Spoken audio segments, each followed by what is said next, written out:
Assalamualaikum wa rahmatullahi wa barakatuhu.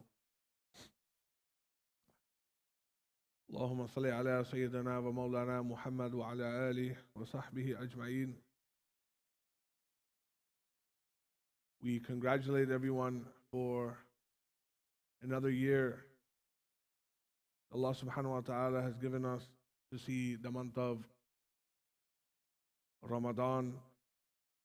And to all the viewers, from behalf of the Makkah Islamic Center, we congratulate everyone and give a Ramadan Mubarak to all of the viewers who are watching and all of the congregants of the Makkah Islamic Center. One of the pillars of Islam is fasting and Siyam. Fasting and Siyam is so important for Muslims because it's ordained in the Quran. Allah subhanahu wa ta'ala has mentioned in Surah Al-Baqarah that in this month of Ramadan, we have given you the guidance, which is the Quran. And from there, Allah subhanahu wa ta'ala explains that fasting is ordained as well to all of the Muslims and who are the ones who are believing. Shaykh Abdul Qadir Jilani radiallahu ta'ala an has mentioned something very specific here regarding the Sharia, meaning the Quran. The Quran is the bark of the tree, the tariqah are the branches, and Marifa are the leaves, and haqiqat are the fruits of the tree. Meaning, to obtain and understand and to get closer to Allah subhanahu wa ta'ala, we need to understand the Sharia first, which are the roots of that tree, which Shaykh Abdul Qadir Jilani was speaking about. To understand Allah subhanahu wa ta'ala and to understand provisions, this is the misal and the example that Shaykh Abdul Qadir Jilani has given us, that Sharia is the root, it is the bark of the tree. And to understand that, for tariqah are the branches, and then what grows on the branches, of course, is marifa, and haqiqat, what you get from the rewards from this are the fruits of that tree. So this is how important the Sharia law is, and one of them of the law is fasting. It is unfortunate in this day of age as well that some brothers or sisters are not fasting. It is mandatory, it's an obligation in Islam for all the brothers and sisters who are baligh, who are sane, boys or girls, male and females, to start fasting when they reach at an age of maturity, which they are baligh and they are sane. And it is unfortunate for some brothers and sisters that do not want to understand the meaning of fasting while they neglect Saum, which is a pillar of Islam. And if you deliberately disagree with the pillars of Islam, unfortunately, that can take you out of Islam as well. You have to understand the obligations of Islam. One of the obligations is to understand the Zururiyatul Deen, the necessities of Islam, and in through them are the 5 pillars of Islam, and we need to fulfill them. The month of Ramadan has arrived, my brothers and sisters, those brothers and sisters who are unfortunate that the days and nights of Ramadan are here, but they are wasting their time outside, or they're wasting their time at work, but not fasting, or they're outside even now, ma'azallah, astaghfirullah al-azim, involved in haram, in fahasha. So Nabi sallallahu alayhi wasallam has even mentioned that there is a night in Ramadan which is equivalent to 1,000 nights, and the one that is deprived from it is deprived from all things. Yani, that is a night of decree, and in this month of Ramadan, and in Ramadan, the one who's deprived of all good things are deprived from everything. So if you don't get bakshish in this month, when will you get bakshish? That is the question. Allah subhanahu wa ta'ala is willing to forgive every single one. As Nabi sallallahu alayhi wa sallam said, the gates of Jannah are open from the first day of Ramadan, and the gates of hell are going to be closed, and the shayateen and the shaitan and the shayateen and the shaitan are going to be locked up and chained up. So when knowing this gives us the satisfaction that Allah subhanahu wa ta'ala is wanting us to come back to Allah subhanahu wa ta'ala. But again, because of our ego, once again, because of our bad actions, we are continuing to fulfill our desires and our khayashat, but we need to come back to Allah subhanahu wa ta'ala. Fasting, my brothers, is that remedy, inshallah. Fasting is that remedy that will clean out your soul. Fasting is that aspect in Islam, my brothers, that toxins and toxins will eliminate from your body. Fasting is that remedy that will eliminate illnesses and distress and anxiety and depression and sorrow. Fasting is that aspect in Islam, my brothers, that Allah subhanahu wa ta'ala loves so much that He says, Ibn Adam does all of his deeds for himself, that Allah is going to reward him. But fasting, that Allah subhanahu wa ta'ala will reward. Meaning that reward of fasting, Allah subhanahu wa ta'ala will give. So this fasting that you do for Allah subhanahu wa ta'ala, Allah subhanahu wa ta'ala is going to bless you immensely. And the ones who are damned from it, the ones who are neglecting it, there is consequences of this, and it's through the aspect of fiqh of fasting that we need to understand what qaza means and what kafara means, and we need to understand how we have to regain what we have missed in this month of Ramadan. So we will go through some of the rulings of fasting, inshallah, regarding the Hanafi madhab. One of the rulings of fasting is that intention is mandatory. Without your intention of fasting in the morning, if you do not do so, your fast is invalid. But you have until midday. For example, if you are eating suhoor and you forget to do the intention of fasting, and you forget, but you have until midday to do the intention of it. If you have missed the intention, suhoor, Nabi sallallahu alayhi wa sallam says suhoor is so important. It is a sunnah, but it's not compulsory. It's not mandatory. So meaning, if you miss the suhoor, and for example, you have your intention of fasting and you don't do suhoor, your fasting is still valid. So, for example, you slept through and you wake up and you know, oh, I didn't have suhoor, but I didn't make intention, and it's still midday. If you make the intention, say, Ya Allah, I intend to fast today, and you keep, you're still hungry, you never did suhoor, you never did anything, but you kept hungry the whole day, your fast is still valid, inshallah.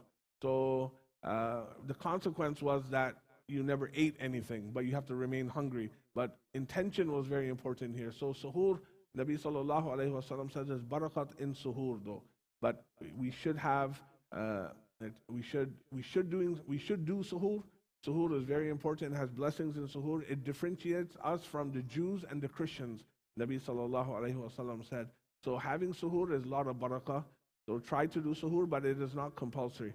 Once again, Nabi sallallahu alayhi wa sallam has mentioned one of the rulings of fasting as well. If you forgetfully eat something while you're fasting, your fast is still valid, and still you have the intention. If you forget, say you forgot you're fasting, and it happens sometimes, you forget to do something, you do tawbah, and still Allah subhanahu wa ta'ala knows your intention, your fast is still valid. The ones that purposely break their fast, there is a punishment for this, and we'll speak more upon this. But other things that I would like to include before we get to qaza and kafara. Qaza and kafara are the consequences for the brothers and sisters who cannot keep their fast. For the musafir who is traveling, if he travels before the during of fasting of suhoor, he doesn't have to keep a fast. But whenever he's a resident of his country or city or wherever he is going, he has to make up that fast. The women who are on menstruation cycle do not have to keep that fast, but when they are finished their time and duration, they have to again do their qaza, and the missed fast that they have missed, they have to make it up. That is mandatory for the women. Also, the brothers and sisters who are sick, any insulin that they would like to take because of their medication, this is permissible. It will not break your fast. Some brothers and sisters are diabetic. This is the major question that they have. It depends on which stage of diabetes that you have. Firstly, you have to categorize yourself. If the doctor is medically telling you that you cannot keep a fast, then we should not keep a fast. Allah subhanahu wa ta'ala does not put burden on anyone. And again, I will tell you what we have to do in that case. But insulin going into you is permissible. You are allowed to. Doesn't matter which RV or whatever you want to use. It is permissible. It will not invalidate your fast. Having it in your stomach is makruh. We should have the brothers who do injection in their stomach. It is permissible, but it's still considered makruh. It's disliked, but it's still valid. Your fasting is still valid. The brothers and sisters that want to use toothbrush and toothpaste while fasting, it is makruh, but it's still valid. You can still do so. Mouthwash is still valid. You can still do so. The best way is miswak. That is the sunnah of Nabi sallallahu alayhi wasallam. But having toothbrush and toothpaste, it is disliked. It is something that wasn't happening at the time of Nabi sallallahu alayhi wasallam. But what it is that we want to refrain from the taste going into your throat. But that's the only scare. But if we can stay away from that, then it's fine. If you can surely brush your teeth with your toothpaste and rinse as fast as you can, there's no problem. But it's makruh, but miswak is the better choice for this. Ear drops and nose drops is permissible. You can use in the month of Ramadan when you're fasting.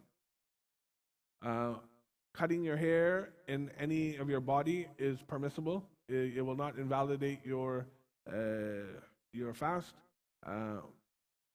Now, lying, backbiting, hurting someone, talking very bad, shouting, all of this will not break your fast, but this will you will have a limit of your barakah will be decreased from your fast. Meaning you were supposed to get this much blessing, but because you lied, because you cheated, because you used foul language, because you did something wrong, then it is decreased. So Nabi sallallahu alayhi wa sallam has a hadith of Mubarak for this. He says the one that does not avoid his evil talk and evil actions, then also Allah subhanahu wa ta'ala does not want him to keep hunger and thirst. Meaning Allah will be annoyed from this, that the brothers and sisters who keep talking bad and their actions are still bad while they're fasting. All you're doing is just killing yourself. You're not doing anyone else a favor. You're not doing yourself a favor. The point of Ramadan was for us to nourish ourselves, to clean ourselves, to get our toxins out of ourselves, ego out of ourselves, the badness out of ourselves, and inshallah that is what we need to do to embetter ourselves in this month of Ramadan. Couple of things between qaza and kafara. Qaza, for example, if you are terminally ill and you cannot keep a fast, so then what is recommended is called qaza. You have to put fidya for that day, each day that you are sick and you cannot keep your fast. Yani, for example, here, $12 is sadaqatul fitr. That's what fidya is based on. So if you are terminally ill, you will pay the fitr of $12, for example, each day for a feeding person until you are okay to keep a fast. Or if not, for the duration of Ramadan, you will keep, for example, $12 of sadaqatul fitr, which is the price of this mosque, you will do so. And that goes based on, of course, fitr. So this is what we have to look at. Now, kafara is that where you purposely break your fast, purposely. What is the consequence? You have to give kafara. Kafara is that one fast that you have broken purposely, 60 days consecutive fast you have to do. One fast that you miss, 60 days you have to do consecutively, 2 months. Now, again, if, for example, 59 days you have kept the fast and 1 day is left, that's 60 days, and you miss it, you have to start over again. This is the consequence of breaking your fast and not fasting purposely. So we have to be very careful. And not even this. If you keep your fast, and for example, the 60 days that you are doing, and you're not able to do it, you have to pay. Say, for example, you cannot do 60 days consecutively. Now, what do we do? We have to do for one fast that you missed.